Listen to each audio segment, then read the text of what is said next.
Okay, today we will be using the Explorer. And so for this one, we're going to go back into number 24.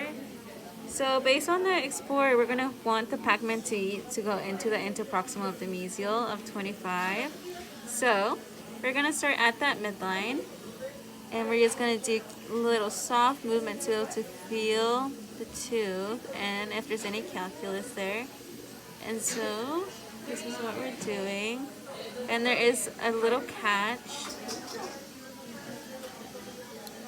Okay, we're taking that out. And then we're going to flip our instrument.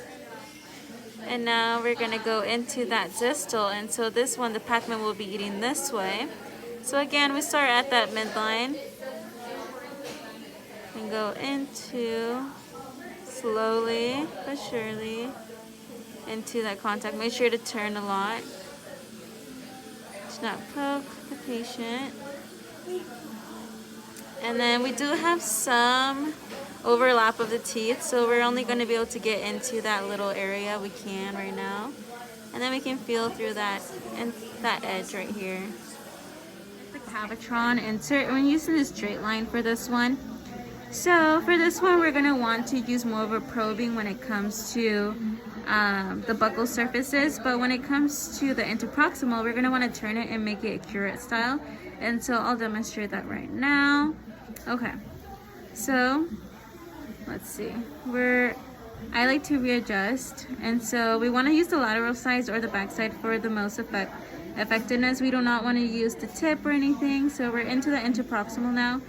Again, really healthy gingiva, and it's going to be very minimal. We don't want to really take off any of the attachment, and so that's going to be about it. And then we're going to take out, readjust, so you're able to only use the lateral side. And so now you're going to go in ever so slightly, and we want to use these overlapping strokes just because it's almost using the same technique as a probing. But debriding, you're going to have to be a little bit more precise to be able to get that. It only takes about 2 millimeters at a time. So keep that in mind. So now we've used the interproximal, and again, we do not want to go in that way. We're going to want to do curette style, change the angulation, and go in. And again, very, very minimal tissue, very hardly any space to move. And make sure we're using that lateral side. Perfect. We're back with the 1314, and this one is only used for distal surfaces. And so again, we're going to use that B to the D to demonstrate. Okay, so this one is just on the distal line angle, and we're going to go into that distal, and that's about it. So very short, but really effective. So we're going to get the distal line angle, start there. Very small, make sure you can get into that interproximal. I know we are. And you know it's correct when you're not going over the tooth, across, you're going over the tooth, so this is appropriate. And we do very small. She has very healthy gingiva, so not much movement. Braces, and these are mostly just posterior, so we're going to do the closest posterior, which is this premolar right here. And so this one is also V to the D.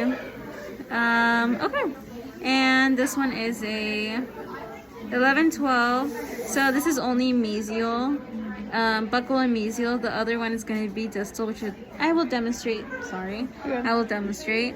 So let's start from the distal line angle. She has really tiny teeth, so adjust that the toe to toe third, and very so slightly go across.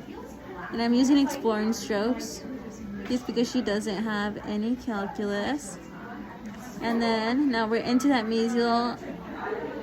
And now we're just gonna do small little strokes for that one. Perfect. Yeah, anyways. We're gonna start on that distal line angle, and to be able to get into that gingiva, we wanna just be able to place it on the distal and then slowly go into the interproximal.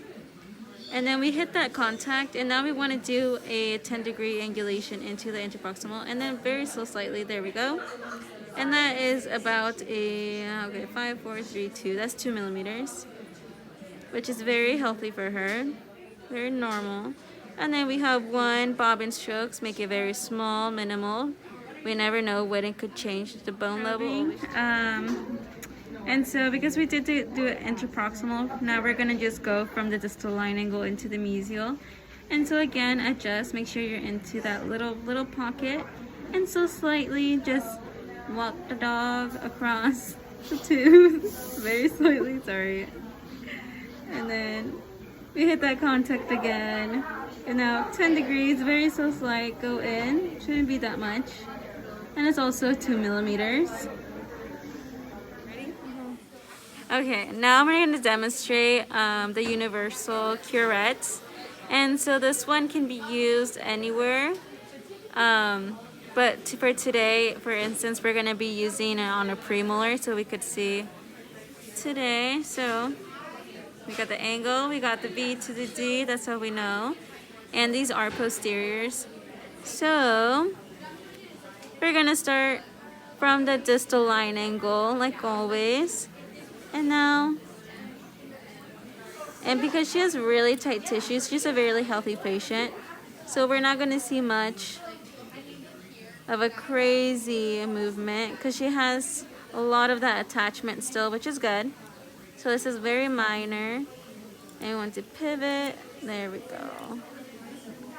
Alright. And now we're going to go into that mesial now.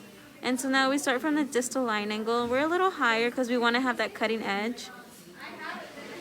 And we're going to go in slowly. I'm using exploring strokes right now just because I do know she doesn't have any calculus. But then we're going to go into that distal. And now we're still pretty high up on our fulcrum. We're just going to do little strokes as well. Alright. Are you recording? Okay, so now I'm going to be using a sickle. And this, you can use either end. So for this one, we also start at the midline. And because we did feel some catching on that interproximal, we're going to go in from midline into that mesial. So I'm going to start at the midline. And we're going to have to turn pretty quickly due to it being a really sharp, very sharp instrument. Okay, so, and because the debridement, if we go upwards for this little piece of calculus, we won't really get it, so we kind of have to go oblique to be able to get that out. Just for this one. Usually you would want to go into that contact. And you want to be able to do very consistent, small strokes.